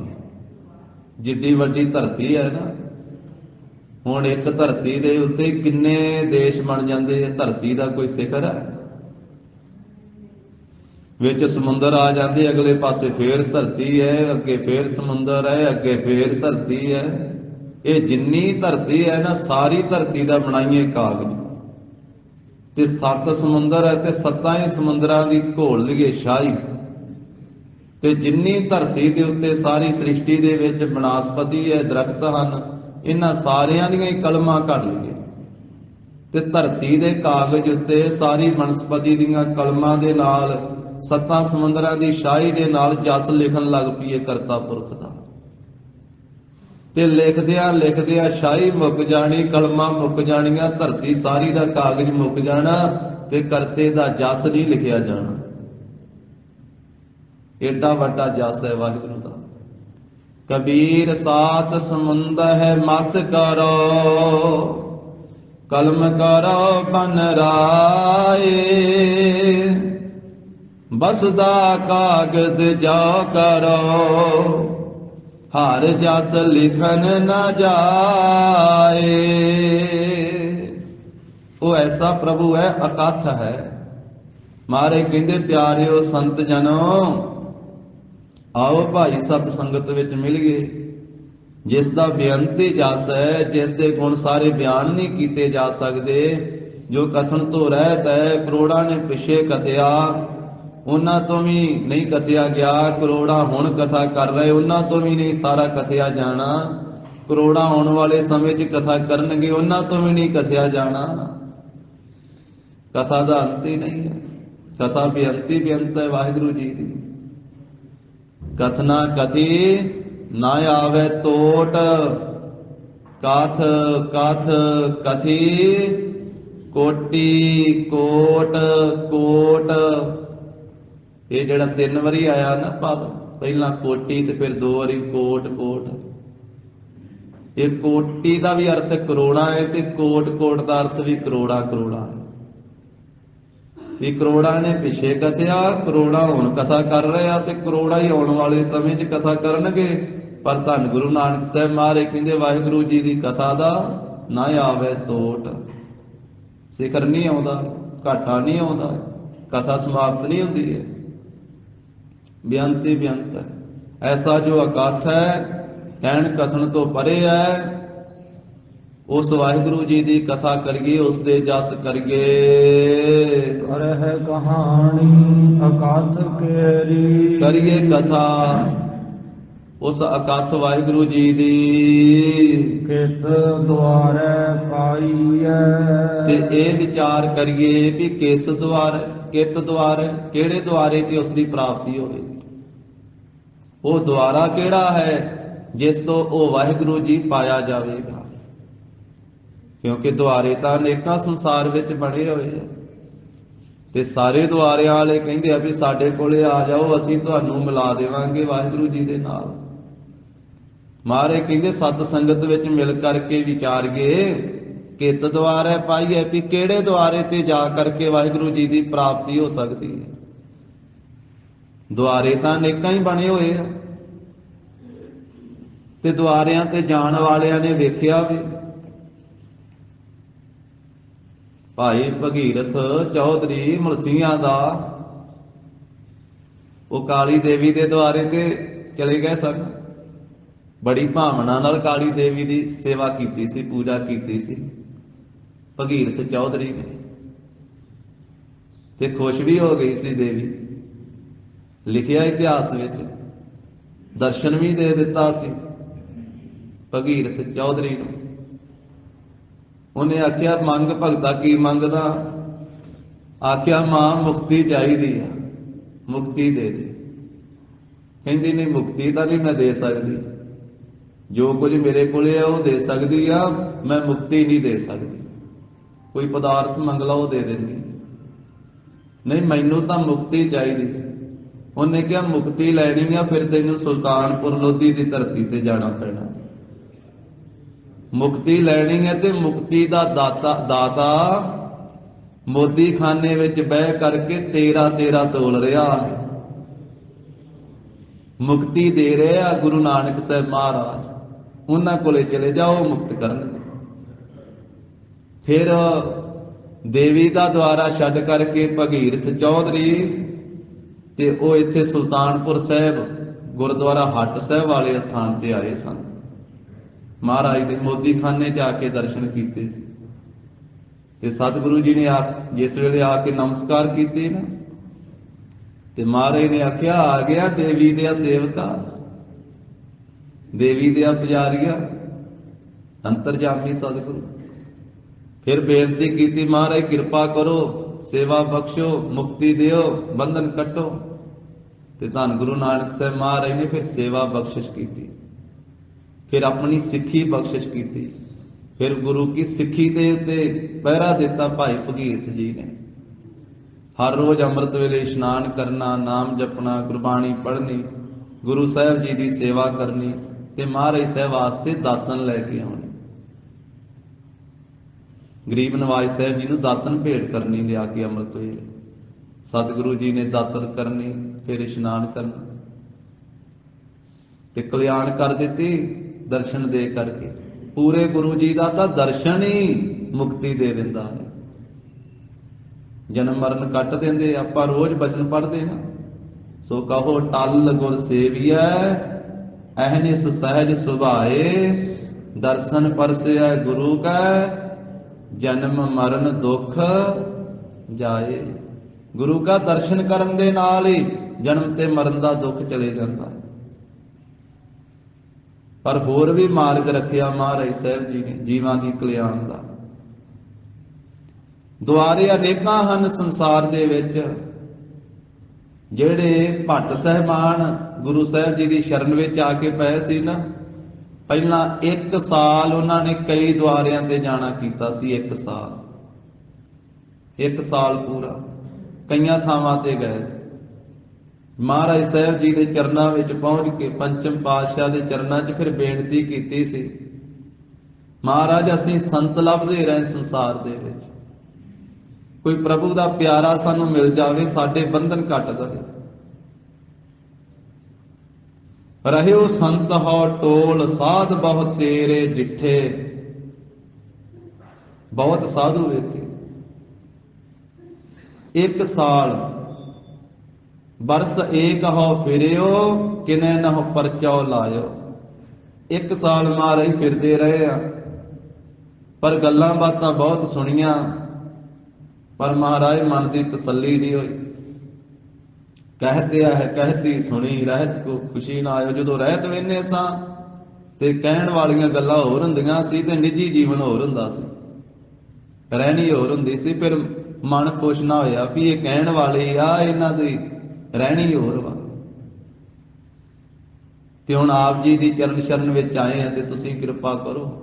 ਫਿਰ ਗੁਰੂ ਸਾਹਿਬ ਨੇ ਮਿਹਰ ਦੀ ਦ੍ਰਿਸ਼ਟੀ ਪਾ ਕੇ ਬੰਧਨ ਕੱਟ ਦਿੱਤੇ, ਬ੍ਰਹਮ ਗਿਆਨ ਬਖਸ਼ ਦਿੱਤਾ। ਫਿਰ ਉਹਨਾਂ ਨੇ ਗੁਰੂ ਸਾਹਿਬਾਂ ਦੀਆਂ ਸਿਫਤਾਂ ਕੀਤੀਆਂ, ਜਿਨ੍ਹਾਂ ਭੱਟ ਸਾਹਿਬਾਨਾਂ ਦੀ ਬਾਣੀ ਅੰਕਿਤ ਹੈ। ਇਸ ਕਰਕੇ ਜਗਿਆਸੂ ਅਨੇਕਾਂ ਦੁਆਰਿਆਂ ਤੇ ਜਾਂਦਾ, ਉਹਦੇ ਅੰਦਰ ਇਹ ਜਗਿਆਸਾ ਹੁੰਦੀ ਹੈ ਵੀ ਮੈਨੂੰ ਵਾਹਿਗੁਰੂ ਜੀ ਦੀ ਪ੍ਰਾਪਤੀ ਹੋ ਜਾਵੇ, ਮੇਰੇ ਬੰਧਨ ਕੱਟੇ ਜਾਣ। ਤੇ ਕਈ ਵਾਰੀ ਠੱਗਿਆ ਜਾਂਦਾ ਹੈ, ਕਈ ਵਾਰੀ ਧੋਖਾ ਹੋ ਜਾਂਦਾ ਹੈ। ਇਸ ਕਰਕੇ ਫਿਰਤ ਫਿਰਤ ਪ੍ਰਭ ਆਇਆ। ਫਿਰਦਾ ਫਿਰਦਾ ਜਗਿਆਸੂ ਜਦੋਂ ਆਇਆ ਨਾ ਗੁਰੂ ਕੇ ਦੁਆਰੇ ਤੇ, ਫਿਰ ਬੇਨਤੀ ਕੀਤੀ, ਫਿਰਤ ਫਿਰਤ ਪ੍ਰਭ ਆਇਆ, ਪਰਿਆ ਤਉ ਸਰਨਾਏ, ਨਾਨਕ ਕੀ ਪ੍ਰਭ ਬੇਨਤੀ, ਆਪਣੀ ਭਗਤੀ ਲਾਏ। ਫਿਰ ਬੇਨਤੀ ਕੀਤੀ, ਸਗਲ ਦੁਆਰ ਕਉ ਛਾੜ ਕੈ, ਗਹਿਓ ਤੁਹਾਰੋ ਦੁਆਰ, ਬਾਹੇ ਗਹੇ ਕੀ ਲਾਜ, ਅਸ ਗੋਬਿੰਦ ਦਾਸ ਤੁਹਾਰ। ਮਾਰੇ ਕਹਿੰਦੇ ਸੰਤ ਜਨੋ ਆਓ ਭਾਈ ਕਥਾ ਕਰੀਏ। ਤੇ ਨਾਲੇ ਜਦੋਂ ਜਗਿਆਸੂਆਂ ਨੇ ਬੇਨਤੀ ਕੀਤੀ, ਕਿਤ ਦੁਆਰੇ ਪਾਈ ਹੈ, ਮਾਰੇ ਕਿਹੜਾ ਦੁਆਰਾ ਹੈ। ਤੇ ਦੁਆਰੇ ਦਾ ਅਰਥ ਇਹ ਵੀ ਹੈ ਵੀ ਉਹ ਕਿਹੜਾ ਸਾਧਨ ਹੈ, ਉਹ ਕਿਹੜਾ ਢੰਗ ਤਰੀਕਾ ਹੈ, ਜਿਸ ਕਰਕੇ ਵਾਹਿਗੁਰੂ ਜੀ ਨੂੰ ਪ੍ਰਾਪਤ ਕੀਤਾ ਜਾ ਸਕਦਾ ਹੈ। ਤਨ ਮਨ ਧਨ ਸਭ ਸੌਂਪ ਗੁਰ ਕਾ। ਤੇ ਧੰਨ ਗੁਰੂ ਅਮਰਦਾਸ ਸਾਹਿਬ ਜੀ ਹੁਣ ਤਰੀਕਾ ਦੱਸਦੇ ਆ ਵੀ ਸੰਤ ਜਨੋ, ਆਹ ਤਰੀਕਾ ਹੈ ਵਾਹਿਗੁਰੂ ਜੀ ਦੀ ਪ੍ਰਾਪਤੀ ਦਾ। ਤਨ ਮਨ ਧਨ, ਇਹ 3 ਵਾ ਹਰੇਕ ਇਨਸਾਨ ਦੇ ਕੋਲ। ਇੱਕ ਤੇ ਤਨ ਹੈ ਹਰੇਕ ਦੇ ਕੋਲੇ, ਸਰੀਰ ਹੈ ਹਰ ਇੱਕ ਦੇ ਕੋਲੇ। ਦੂਜਾ ਸਰੀਰ ਦੇ ਵਿੱਚ ਮਨ ਹੈ, ਤੇ ਤੀਜਾ ਧਨ ਹੈ ਹਰ ਇੱਕ ਦੇ ਕੋਲੇ। ਕਿਸੇ ਕੋਲੇ ਥੋੜਾ ਹੈ, ਕਿਸੇ ਕੋਲੇ ਬਹੁਤਾ ਹੈ, ਧਨ ਹੈ ਤਾਂ ਸਾਰਿਆਂ ਕੋਲੇ ਹੀ ਨਾ। ਇਹ 3 ਚੀਜ਼ਾਂ ਸਾਰਿਆਂ ਕੋਲੇ ਹਨ, ਤਨ ਵੀ ਹੈ, ਮਨ ਵੀ ਹੈ ਤੇ ਧਨ ਵੀ ਹੈ। ਗਰੀਬ ਨਵਾਜ ਕਹਿੰਦੇ ਵੀ ਇਹ ਢੰਗ ਹੈ, ਇਹ ਤਰੀਕਾ ਹੈ ਪ੍ਰਭੂ ਦੀ ਪ੍ਰਾਪਤੀ ਦਾ।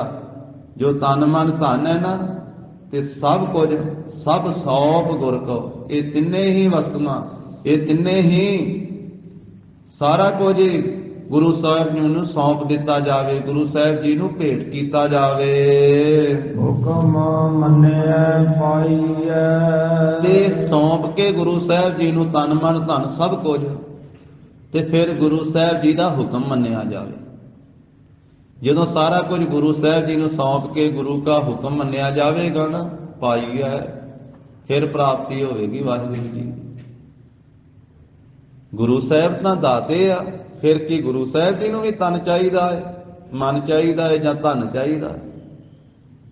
ਸਤਿਗੁਰੂ ਤੇ ਆਪ ਦੇਣ ਵਾਲੇ ਆ ਸਭ ਕੁਝ, ਪਰ ਇਹ ਨਿਜਮ ਹੈ ਮਹਾਰਾਜ ਸਾਹਿਬ ਜੀ ਦੇ ਘਰ ਦਾ। ਗੁਰੂ ਸਾਹਿਬ ਜੀ ਨੇ ਤਨ ਮਨ ਧਨ ਕੀ ਕਰਨਾ ਸਾਧ ਸੰਗਤ ਜੀ? ਸਤਿਗੁਰੂ ਜੀ ਨੇ ਤੇ ਆਪ ਦਿੱਤਾ ਹੈ, ਤਨ ਵੀ ਸਤਿਗੁਰਾਂ ਨੇ ਦਿੱਤਾ ਸਾਨੂੰ, ਤੇ ਤਨ ਦੇ ਵਿੱਚ ਮਨ ਵੀ ਤਾਂ ਗੁਰੂ ਪਰਮੇਸ਼ਰ ਨੇ ਹੀ ਰੱਖਿਆ ਹੈ, ਤੇ ਧਨ ਵੀ ਜਿਹੜਾ ਹੈ ਵੀ ਤਾਂ ਸਤਿਗੁਰਾਂ ਦੇ ਦਿੱਤਾ ਹੋਇਆ ਹੀ ਮਿਲਿਆ ਹੈ। ਪਰ ਗੁਰੂ ਸਾਹਿਬ ਜੀ ਦੇ ਦਿੱਤੇ ਵਿੱਚੋਂ ਇਹ ਮਹਾਰਾਜ ਸਾਹਿਬ ਜੀ ਨੂੰ ਜੋ ਸੌਂਪਣਾ ਹੈ ਨਾ, ਸਮਰਪਿਤ ਕਰਨਾ ਹੈ, ਇਹਦਾ ਭਾਵ ਇਹ ਹੈ ਵੀ ਤਨ ਦੇ ਵੀ ਹਉਮੈ ਛੱਡਣੀ, ਮਨ ਦੇ ਵਿੱਚ ਵੀ ਜੋ ਹਉਮੈ ਹੈ, ਮਮਤਾ ਹੈ, ਉਹਦਾ ਤਿਆਗ ਕਰਨਾ, ਧਨ ਦੀ ਹਉਮੈ ਛੱਡਣੀ। ਵੀ ਇਹ ਸਭ ਕੁਝ ਗੁਰੂ ਸਾਹਿਬ ਜੀ ਦਾ ਸਮਝਣਾ, ਇਹੀ ਸੌਂਪਣਾ ਹੈ। ਕਿ ਇਹ ਤਨ ਵੀ ਸਤਿਗੁਰੂ ਜੀ ਆਪ ਜੀ ਦਾ ਹੀ ਹੈ, ਮਨ ਵੀ ਤੁਸੀਂ ਬਖਸ਼ਿਆ ਹੈ, ਇਹ ਵੀ ਆਪਣੇ ਨਾਲ ਹੀ ਜੋੜ ਲਓ, ਤੇ ਤਨ ਆਪਣੀ ਸੇਵਾ ਵਿੱਚ ਲਾਓ, ਆਪਣੀ ਮਰਿਆਦਾ ਵਿੱਚ ਤਨ ਨੂੰ ਮਹਾਰਾਜ ਕਿਰਪਾ ਕਰਕੇ ਰੱਖੋ। ਮੈਂ ਇਸ ਸਰੀਰ ਉੱਤੇ 5 ਕਕਾਰੀ ਬਾਣਾ ਧਾਰਨ ਕਰਕੇ ਆਪ ਜੀ ਦੀ ਮਰਿਆਦਾ ਵਿੱਚ ਰਵਾਂ,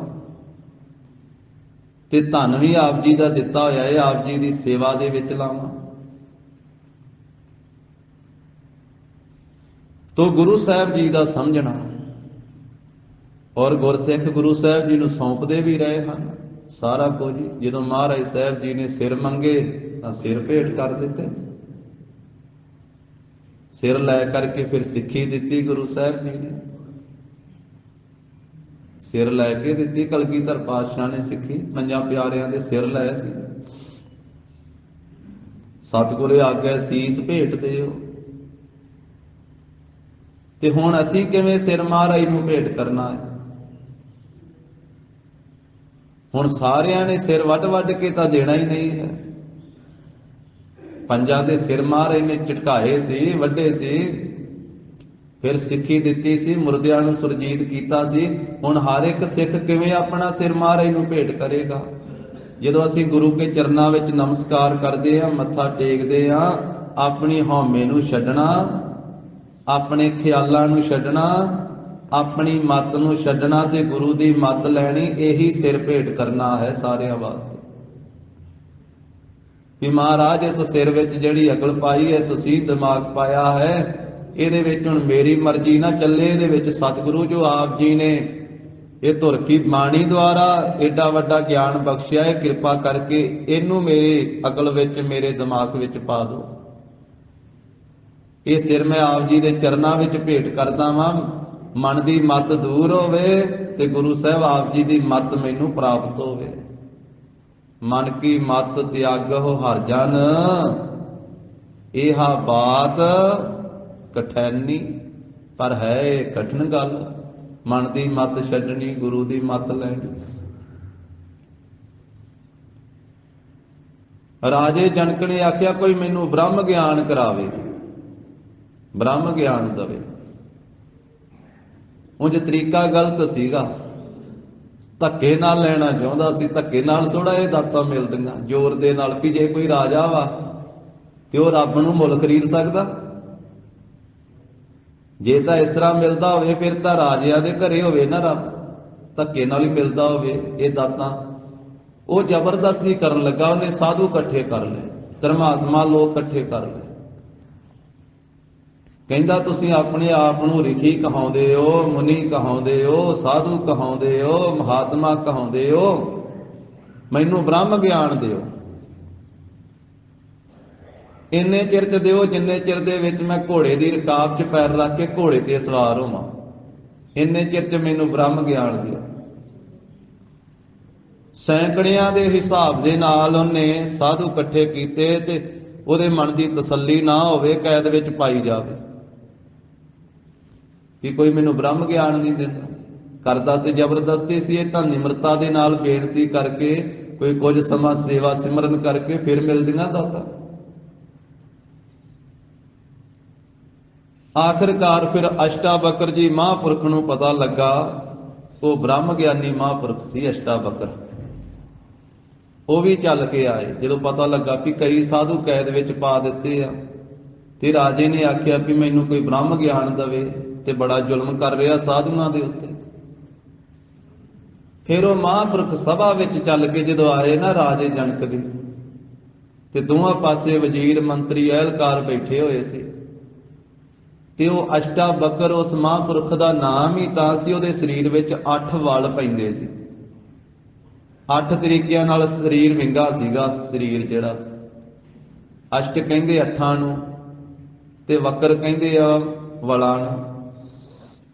8 ਵਾਲ ਪੈਂਦੇ ਸਰੀਰ ਦੇ ਵਿੱਚ, ਸਰੀਰ ਵਿੰਗਾ ਟੇਢਾ, ਪਰ ਹੈ ਸੀ ਬ੍ਰਹਮ ਗਿਆਨੀ ਮਹਾਂਪੁਰਖ।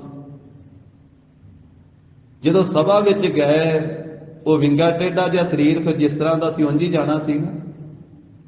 ਉਹ ਲੰਗ ਮਾਰਦੇ, ਵਲ ਵਿੰਗ ਜੇ ਖਾਂਦੇ ਹੋਏ ਸਭਾ ਵਿੱਚ ਤੁਰੇ ਜਾ ਰਹੇ ਕਿ ਜ਼ੁਲਮ ਕਰ ਰਿਹਾ ਰਾਜਾ ਸਾਧੂਆਂ ਦੇ ਉੱਤੇ, ਮਹਾਤਮਾ ਦੇ ਉੱਤੇ ਜ਼ਬਰਦਸਤੀ ਕਰ ਰਿਹਾ। ਜਦੋਂ ਸਭਾ ਵਿੱਚ ਪ੍ਰਵੇਸ਼ ਕੀਤਾ ਤੇ ਦੋਹਾਂ ਬੰਨੇ ਜਿੰਨੇ ਬੈਠੇ ਸੀ ਨਾ ਲੋਕ, ਵੱਡੇ ਵੱਡੇ ਅਹੁਦਿਆਂ ਵਾਲੇ, ਉਸ ਮਹਾਂਪੁਰਖ ਵੱਲੇ ਵੇਖ ਕੇ ਸਾਰੇ ਉੱਚੀ ਉੱਚੀ ਹੱਸ ਪਏ। ਕਈ ਵਾਰੀ ਕਿਸੇ ਦੇ ਸਰੀਰ ਨੂੰ ਵੇਖ ਕਰਕੇ ਕੋਈ ਹੱਸ ਪੈਂਦਾ ਹੈ, ਪਰ ਗਿਆਨ ਦਾ ਸੰਬੰਧ ਸਰੀਰ ਨਾਲ ਨਹੀਂ ਹੁੰਦਾ। ਜਿਸ ਵੇਲੇ ਹੱਸ ਪਏ ਤੇ ਰਾਜੇ ਦੇ ਸਾਹਮਣੇ ਖਲੋ ਕੇ ਨਾ ਉਸ ਅਸ਼ਟਾਵਕਰ ਮਹਾਂਪੁਰਖ ਨੇ ਆਖਿਆ ਵੀ ਰਾਜਾ, ਸਾਰੇ ਚੁਮਿਆਰ ਹੀ ਇਕੱਠੇ ਕਰਕੇ ਰੱਖੇ ਤੂੰ ਸਭਾ ਦੇ ਵਿੱਚ। ਪਹਿਲੀ ਗੱਲ ਇਹ ਕੀਤੀ ਇਹਨੇ। ਰਾਜਾ ਕਹਿੰਦਾ ਵੀ ਨਹੀਂ, ਇਹ ਬ੍ਰਾਹਮਣ ਵਾ, ਛਤਰੀ ਆ, ਇਹ ਵੱਡੇ ਵੱਡੇ ਲੋਕ ਹਨ, ਤੇ ਤੁਸੀਂ ਮਹਾਂਪੁਰਖੋ ਸਾਰਿਆਂ ਨੂੰ ਚੁਮਿਆਰ ਕਿਉਂ ਕਹਿ ਦਿੱਤਾ? ਕਹਿੰਦਾ ਚੁਮਿਆਰ ਇਸ ਕਰਕੇ ਕਿਹਾ ਕਿ ਇਹ ਮੇਰੇ ਸਰੀਰ ਨੂੰ ਵੇਖ ਕੇ, ਮੇਰੇ ਚੰਮ ਨੂੰ ਵੇਖ ਕੇ ਹੱਸੇ ਆ, ਤੇ ਜਿਹੜੇ ਬੰਦੇ ਦੀ ਦ੍ਰਿਸ਼ਟੀ ਚੰਮਤੀਕ ਹੋਵੇ, ਚੰਮ ਨੂੰ ਪਰਖਣਾ ਜਾਣਦਾ ਹੋਵੇ, ਉਹ ਚੁਮਿਆਰ ਹੀ ਹੁੰਦਾ ਵਾ। ਇਹ ਚੁਮਿਆਰ ਹੀ ਸਾਰੇ ਭਾਏ ਆਪਣੀ ਸਭਾ ਦੇ ਵਿੱਚ। ਤੂੰ ਹੁਣ ਦੱਸ ਰਾਜਾ, ਤੂੰ ਕੀ ਚਾਹੁੰਦਾ ਹੈ? ਉਹਨੇ ਆਖਿਆ ਜੀ ਮੈਂ ਬ੍ਰਹਮ ਗਿਆਨ ਚਾਹੁੰਦਾ, ਮੈਨੂੰ ਗਿਆਨ ਬਖਸ਼ੇ ਕੋਈ। ਇੰਨੇ ਸਮੇਂ ਦੇ ਵਿੱਚ ਹੀ ਕਿ ਮੈਂ ਘੋੜੇ ਦੇ ਰਕਾਬ ਵਿੱਚ ਪੈਰ ਰੱਖ ਕੇ ਸਵਾਰ ਹੋਵਾਂ, ਇੰਨੇ ਸਮੇਂ 'ਚ ਕੋਈ ਗਿਆਨ ਦੇਵੇ। ਉਸ ਮਹਾਂਪੁਰਖ ਨੇ ਆਖਿਆ ਰਾਜਾ, ਗਿਆਨ ਤਾਂ ਤੈਨੂੰ ਦੇ ਦਿੰਨੇ ਆ, ਪਰ ਤੇਰਾ ਤਰੀਕਾ ਗਲਤ ਹੈ ਸਾਰਾ ਹੀ। ਤੂੰ ਜ਼ਬਰਦਸਤੀ ਵੀ ਕਿੰਨੇ ਸਾਧੂਆਂ ਨੂੰ ਕੈਦ 'ਚ ਪਾਇਆ ਵੀ ਗਿਆਨ ਦਿਓ, ਇਤਨਾ ਗਿਆਨ ਮਿਲਦਾ ਹੁੰਦਾ? ਗਿਆਨ ਲੈਣ ਵਾਸਤੇ ਪਹਿਲਾਂ ਗੁਰੂ ਧਾਰਨ ਕਰਨਾ ਪੈਂਦਾ, ਸਿੱਖ ਬਣਨਾ ਪੈਂਦਾ, ਤੇ ਸਿੱਖ ਬਣ ਕੇ ਗੁਰੂ ਨੂੰ ਭੇਟਾ ਦੇਣੀ ਪੈਂਦੀ ਆ। ਤੇ ਤੂੰ ਦੱਸ ਵੀ ਸਾਨੂੰ ਗੁਰੂ ਮੰਨਦਾ ਹੈ ਜੇ ਗਿਆਨ ਲੈਣਾ? ਉਹਨੇ ਕਿਹਾ ਜੀ ਹਾਂ ਮੈਂ ਮੰਨਦਾ। ਤੇ ਕਹਿੰਦੇ ਵੀ ਗੁਰੂ ਮੰਨ ਕੇ ਪਹਿਲਾਂ ਭੇਟਾ ਰੱਖ, ਫਿਰ ਗਿਆਨ ਦੇਵਾਂਗੇ। ਕਹਿੰਦੇ ਤੇਰੇ ਕੋਲੇ 3 ਚੀਜ਼ਾਂ ਵਾ, ਇੱਕ ਤਨ ਵਾ, ਦੂਜਾ ਮਨ ਆ, ਤੇ ਤੀਜਾ ਧਨ ਵਾ। ਹੁਣ ਤਿੰਨਾਂ ਚੋਂ ਤੂੰ ਵਿਚਾਰ ਲਾ ਵੀ ਸਾਨੂੰ ਕਿਹੜਾ ਦੇਣਾ। ਇੰਨੀ ਅਸੀਂ ਤੈਨੂੰ ਖੁੱਲ ਦੇ ਦਿੰਨੇ ਆ ਵੀ ਤਿੰਨਾਂ ਚੋਂ ਜਿਹੜੀ ਤੇਰੀ ਮਰਜ਼ੀ ਹੈ ਉਹ ਦੇ ਦੇ ਤੂੰ, ਤੇ ਫਿਰ ਤੈਨੂੰ ਗਿਆਨ ਦੇਵਾਂਗੇ। ਤੂੰ ਆਪਣਾ ਸਿੱਖ ਵਾਲਾ ਫਰਜ਼ ਪੂਰਾ ਕਰ, ਫਿਰ ਅਸੀਂ ਆਪਣਾ ਗੁਰੂ ਵਾਲਾ ਫਰਜ਼ ਪੂਰਾ ਕਰਾਂਗੇ।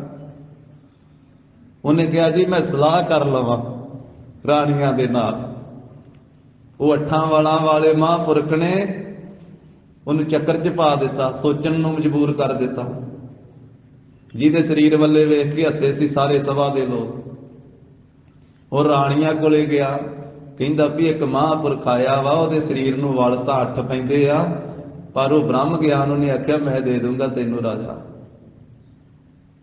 ਪਰ ਤੈਨੂੰ ਪਹਿਲਾਂ ਸਿੱਖ ਬਣ ਕੇ ਮੈਨੂੰ ਗੁਰੂ ਮੰਨ ਕੇ ਤੇ ਭੇਟਾ ਦੇਣੀ ਪੈਣੀ ਹੈ।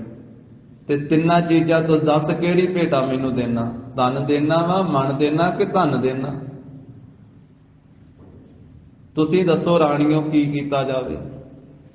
ਰਾਣੀਆਂ ਕਹਿੰਦੀਆਂ ਵੀ ਜੇ ਤੂੰ ਧਨ ਦੇ ਦਿੱਤਾ ਉਸ ਮਹਾਂਪੁਰਖ ਨੂੰ, ਤੇ ਫਿਰ ਤੇਰਾ ਸਾਡਾ ਸੰਬੰਧ ਕਾਹਦਾ ਰਹਿ ਜਾਣਾ? ਤੈਨੂੰ ਤੇ ਉਹਨੇ ਲੈ ਜਾਣਾ, ਤੇ ਫਿਰ ਕਾਹਦਾ?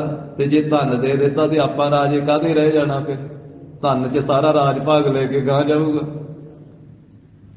ਕੱਲਾ ਮਨ ਦੇ ਦੇ। ਫਿਰ ਸਲਾਹ ਕੀਤੀ ਵੀ ਮਨ ਦੇ ਦੇ। ਉਹਨੇ ਕਿਹਾ ਵੀ ਠੀਕ ਆ, ਮਨ ਦੇ ਦੇਣਾ, ਧਨ ਵੀ ਰਹਿਣ ਦਿੰਦੇ ਆ, ਧਨ ਵੀ ਰਹਿਣ ਦਿੰਦੇ ਆ। ਸਲਾਹ ਕਰਕੇ ਆਇਆ, ਸਭਾ ਦੇ ਵਿੱਚ ਆਖਿਆ ਜੀ ਮਹਾਂਪੁਰਖੋ ਮੈਂ ਸਲਾਹ ਕਰ ਆਇਆ ਵਾਂ, ਧਨ ਵੀ ਨਹੀਂ ਦੇ ਸਕਦਾ, ਧਨ ਵੀ ਨਹੀਂ ਦੇ ਸਕਦਾ, ਮਨ ਦਿੱਤਾ। ਉਹ ਪਿਛਲੇ ਸਮੇਂ 'ਚ ਚੁਲੀ ਭਰਾਇਆ ਕਰਦੇ ਸੀ ਵੀ ਕਿਤੇ ਬਚਨ ਕਰਕੇ ਮੁੱਕਰ ਨਾ ਜਾਵੇ। ਫਿਰ ਹੱਥ ਵਿੱਚ ਪਾਣੀ ਪਵਾ ਕੇ ਚੁਲੀ ਭਰਾਉਂਦੇ ਸੀ, ਇੱਕ ਬਚਨ ਕਰਾਉਂਦੇ ਹੁੰਦੇ ਸੀ। ਕਹਿੰਦੇ ਵੀ ਬਚਨ ਕਰ ਕਿ ਆਪਣੇ ਬਚਨ ਤੋਂ ਮੁੱਕਰੇਗਾ ਤੇ ਨਹੀਂ। ਉਹ ਬਚਨ ਕੀਤਾ। ਕਹਿੰਦੇ ਜੀ ਮਨ ਦਿੱਤਾ। ਕਹਿੰਦੇ ਦਿੱਤਾ ਮਨ ਸਾਨੂੰ? ਹਾਂ ਦਿੱਤਾ ਜੀ। ਇਹ ਕਹਿਣ ਲੱਗੇ ਵੀ ਹੁਣ ਮੈਂ ਰੱਖਾਂ ਘੋੜੇ ਦੀ ਰਕਾਬ ਦੇ ਵਿੱਚ ਪੈਰ? ਕਹਿੰਦੇ ਵੀ ਤੂੰ ਕਿਵੇਂ ਰੱਖ ਸਕਦਾ? ਇਹ ਖਿਆਲ ਤੇਰੇ ਕਿੱਥੇ ਪੈਦਾ ਹੋਇਆ ਵੀ ਮੈਂ ਘੋੜੀ ਦੀ ਰਕਾਬ 'ਚ ਪੈਰ ਰੱਖਾਂ? ਕਹਿੰਦਾ ਜੀ ਮਨ 'ਚੋਂ ਖਿਆਲ ਪੈਦਾ ਹੋਇਆ। ਤੇ ਕਹਿੰਦੇ ਮਨ ਕਿੱਥੇ ਹੈ? ਮਨ ਕਿਹਨੂੰ ਦਿੱਤਾ? ਕਹਿੰਦੇ ਜੀ ਮਨ ਤਾਂ ਤੁਹਾਨੂੰ ਦਿੱਤਾ। ਕਹਿੰਦੇ ਹੁਣ ਸਾਡੀ ਮਰਜ਼ੀ, ਅਸੀਂ ਮਨ ਨੂੰ ਜੋ ਆਖੀਏ ਉਹ ਕਰੂਗਾ ਕਿ ਤੂੰ ਕਿਵੇਂ ਰੱਖ ਸਕੇਗਾ ਪੈਰ?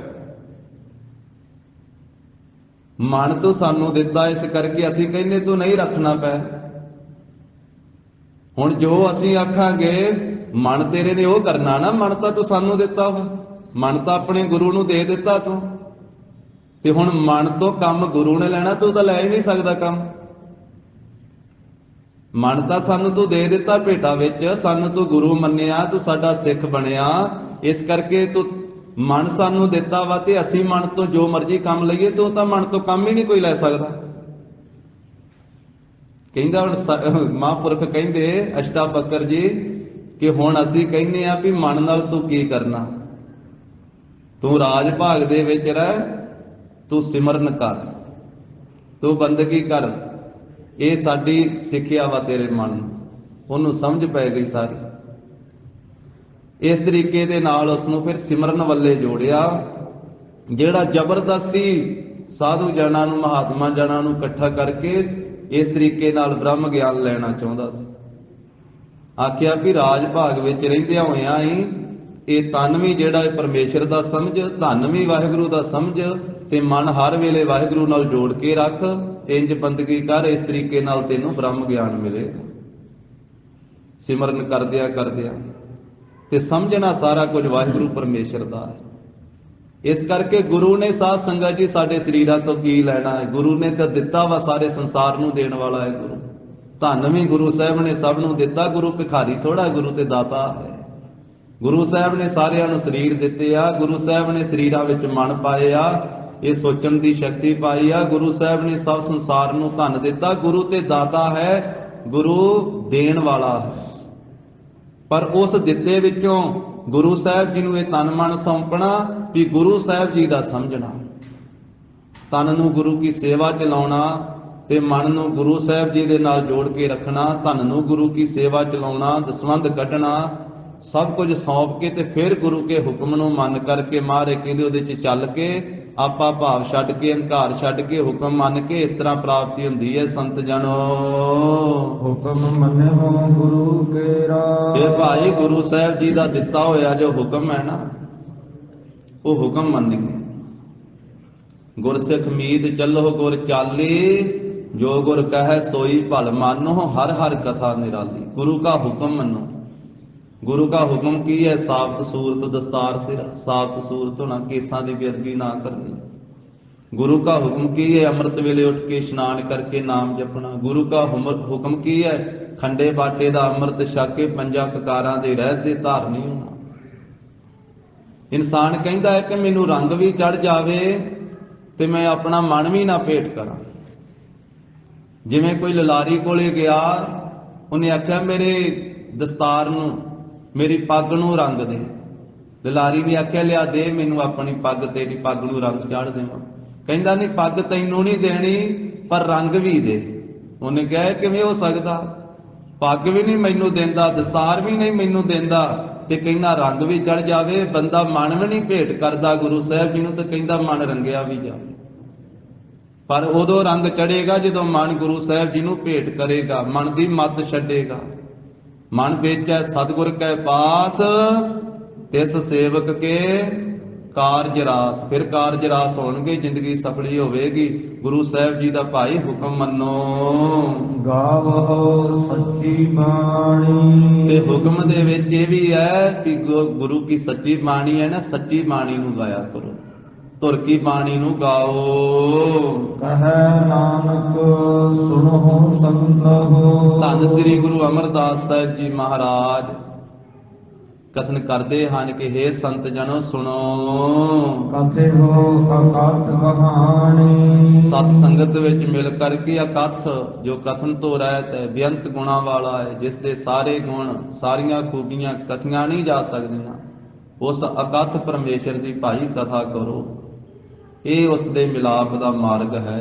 ਉਸ ਵਾਹਿਗੁਰੂ ਜੀ ਦੀ ਕਥਾ ਕਰੀਏ, ਜਿਸ ਦੀ ਕਥਾ ਸੰਪੂਰਨ ਰੂਪ ਦੇ ਵਿੱਚ ਸਾਰੀ ਕਥੀ ਨਹੀਂ ਜਾ ਸਕਦੀ।